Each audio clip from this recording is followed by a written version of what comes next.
Trailer आलेला आहे, त्यामध्ये नृत्य करताना दाखवलेलं आहे संभाजी महाराज. संभाजी महाराजांच्या वर छावा या नावाने हिंदी चित्रपट समोर यायला लागलेला आहे. ही आनंदाची बातमी आहे की खऱ्या अर्थाने छत्रपती संभाजी महाराजांचा इतिहास आणि खऱ्या अर्थाने हिंदवी स्वराज्य का स्थापन झालं शिवाजी महाराजांच्या माध्यमातून, आणि मग संभाजी महाराजांनी मग राजा महाराज तारा राणींनी सुद्धा पुढे कसं नेलं, ही चांगली बाब आहे.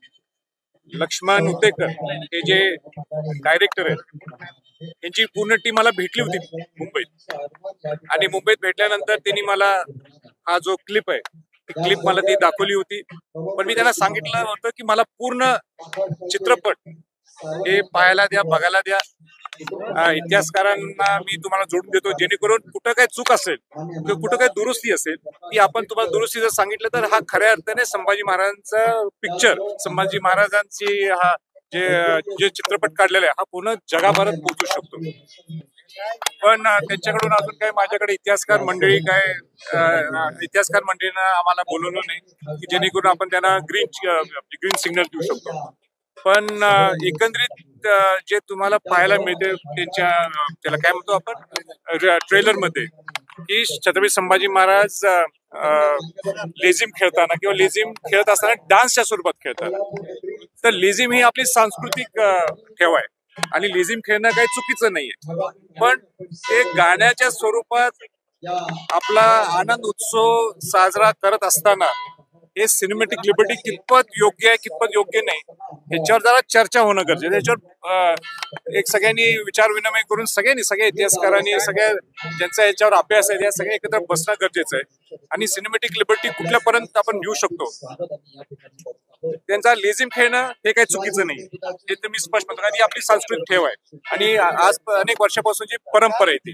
पण ती गाण्याच्या स्वरूपात आणि कुठल्या सीनला कशी घेतली आहे याची मला काय कल्पना नाही. कारण का मी त्यांना सांगितलं होतं लक्ष्मणरावना आणि त्यांच्या पूर्ण टीमला की तुम्ही पूर्ण आम्हाला हा पिक्चर दाखवा, जेणे आमचे इतिहासकार मंडळी, आमचे जाणकार मंडळी जाऊन पाहतील आणि पाहिल्यानंतर काय होईल, आम्ही उलट काय चुका असतील काय दुरुस्त तुम्हाला सांगू, जेणेकरून आम्हाला इच्छा आहे की संभाजी महाराजांचा हिंदी मधला चित्रपट, आज त्यांनी मला माहित नाही काय ते 100-200 कोटी रुपये त्याच्यावर खर्च केले, आज एवढा धाडस करून ते करायला लागलेले आहेत. आणि एवढी धाडस जर चांगल्या पद्धतीने आपल्या खऱ्या अर्थाने जर पूर्ण महाराष्ट्र किंवा जगात जर पोहोचत असेल तर ते कौतुकास्पद आहे. पण हे 2-3 अजूनही वेळ गेली नाही. माझी लक्ष्मण उतेकर त्यांच्या सर्व सहकार्याने विनंती राहील की एकदा तुम्ही आम्हाला विनंती द्या, आमचे 4-5-6 जण महाराष्ट्रातले इतिहासकार असतील, महाराष्ट्रातले जाणकार लोक असतील, ते त्यांच्याशी एकदा चर्चा येईल. त्यांना जर पटलं आणि ती सिनेमॅटिक लिबर्टी ओके असली आणि काही चुकीचं नसेल तर आपण पुढे जाऊ शकतो.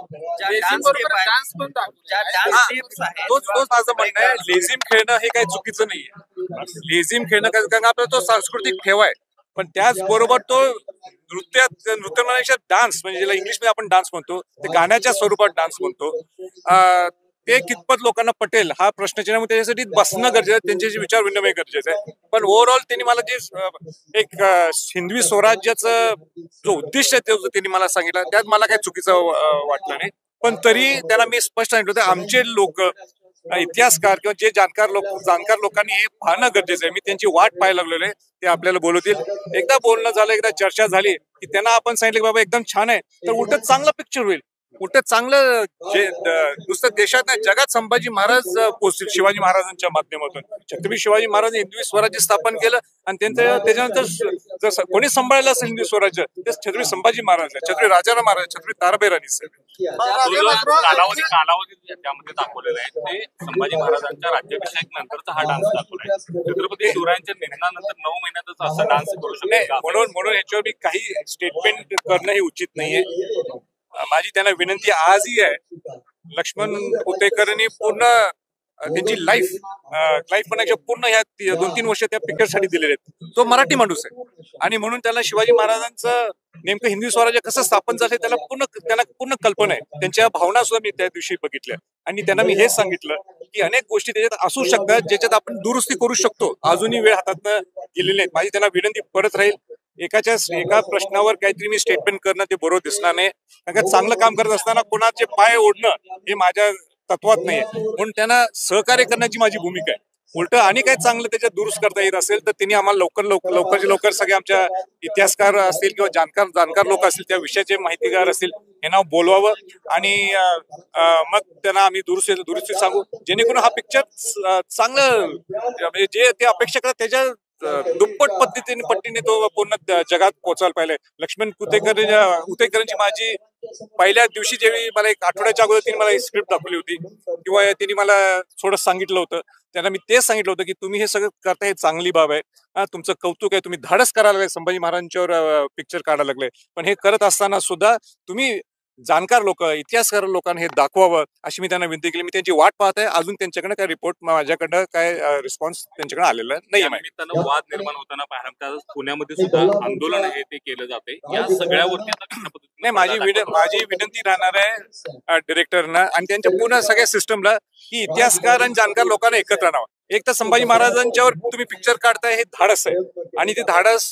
कुठं उलट सुलट जाऊ नये म्हणून त्यांना सहकार्य करण्याची आमची सर्वांची भूमिका आहे. म्हणून एकदा तुमच्याने आमची भेट व्हावी, एकदा जशी पहिली त्यांनी माझी भेट घेतली आणि माझं हेच त्यांना म्हणणं होतं की लक्ष्मणराव तुम्ही एकदा मीटिंग लावा, एक जाणकार लोकांना आणि सगळ्या इतिहासकारांची एकदा एक संवाद साधूया, जेणेकरून काय थोड्या असे काही गोष्टी असतील तर आपण दुरुस्त करू. आमचा हेतू एकच आहे की ज्या हेतू तुमचा आहे की संभाजी महाराज हे जगभर पोहोचायला पाहिजे आणि तोच आमचा हेतू आहे. सिनेमॅटिक लिबर्टी कुठपर्यंत न्यायची तेवढा आपण एक लाईन ड्रॉ करू, एवढाच विषय.